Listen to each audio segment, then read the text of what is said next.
ഡോ,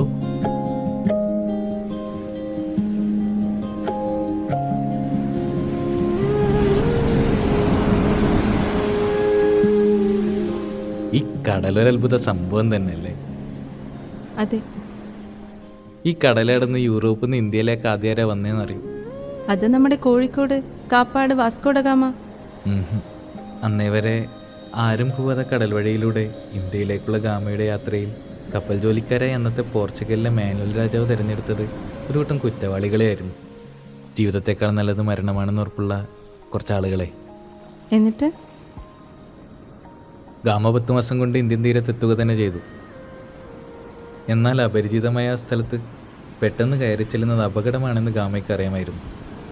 അതുകൊണ്ട് കപ്പൽ തൊഴിലാളികൾക്കിടയിൽ നിന്ന് ഒരാളെ നീന്തിച്ചെന്ന് നാട്ടുകാരുടെ സ്വഭാവം മനസ്സിലാക്കാൻ ഗാമ പറഞ്ഞു വിട്ടു. അങ്ങനെ പടിഞ്ഞാറ് നിന്ന് കാതങ്ങൾ താണ്ടി ഇന്ത്യയുടെ മണ്ണിൽ കാലുകുത്തിയ ആദ്യ യൂറോപ്യൻ ലിസ്ബണിലെ അധോലോകത്ത് നിന്നുള്ള നിസ്സാരനായ ഏതോ കുറ്റവാളിയായിരുന്നു.